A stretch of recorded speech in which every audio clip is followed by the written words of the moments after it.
Chapter 10. Janice is very brave, said Wiglaf. And very knocked out, said Erica. Look at that bump on her head. Let's get her into the castle. The three picked her up. She's very heavy, said Angus as they struggled up the steps and into the castle. They carried Janice into Mordred's bedroom. Wiglaf took a wad of green gum from her mouth and stuck it on Mordred's bedpost. Uncle Mordred won't mind, said Angus. No, said Wiglaf, fanning Janice. After all, she was trying to get rid of the ghost. Erica sighed. Janice won't want to stay at the SA now, and I can't blame her. Wiglaf said, maybe we should summon Jellag. Maybe he can get rid of the ghost. But Jellag is the world's worst wizard, said Erica. Wiglaf shrugged. What else can we do? Another crash sounded in the castle yard. Angus ran outside to see what was going on. He ran back, panting for breath. The castle yard is a wreck, he said. The Dungeonstone's ghost has smashed our practice dragon to bits. Now he's headed for the jousting scarecrow. Wiglaf wasted no time. He chanted the wizard's name backwards 3 times. Conlads, Conlads, Conlads! Mordred's bedroom quickly filled with purple smoke.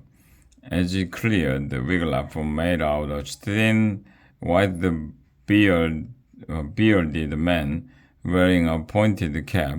A large black bird sat on his left shoulder. Jellag, said Wiglaf. Wiglaf? The wizard waved away the remaining smoke. Ah, there you are. Have you met my familiar?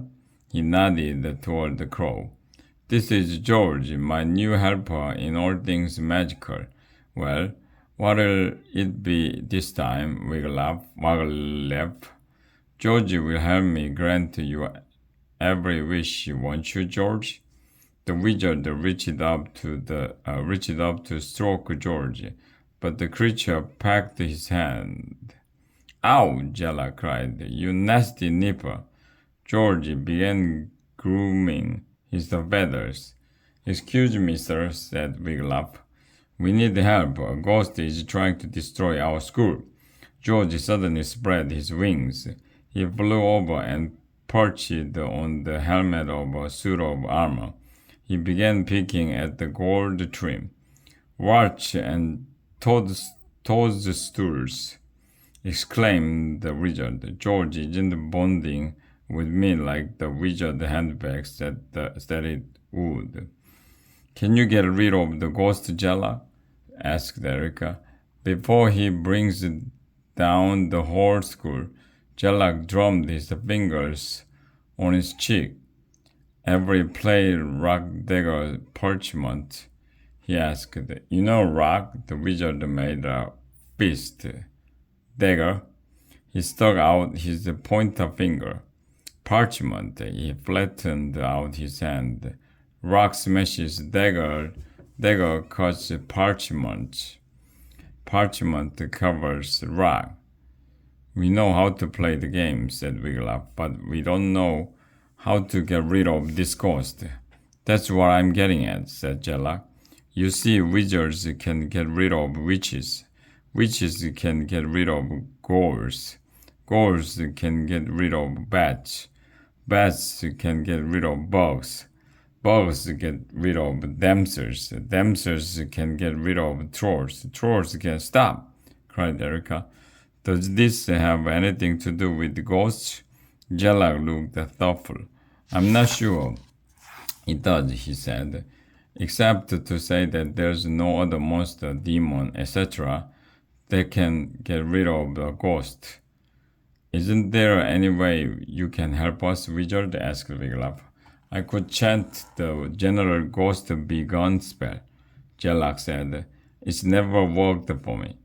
But there's always a first time, Georgie. How about some help?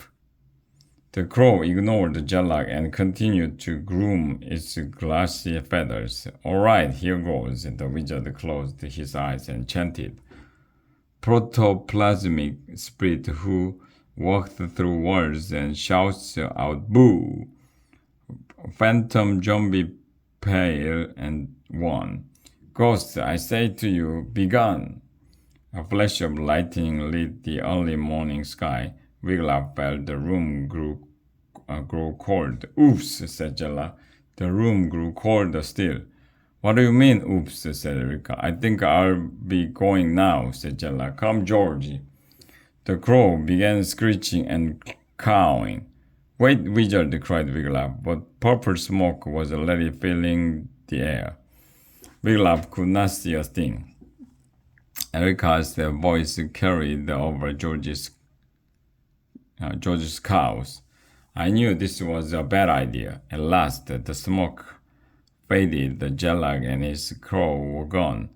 But Wiglaf's eye grew wide, for in the wizard's place stood another ghostly knight. Sir, each other the pub kids, asked Wiglaf. Did they now have two rubber ghosts loose in their school? Angus pointed to the ghost. I know you, he cried. You are Sir Geoffrey Skeppica.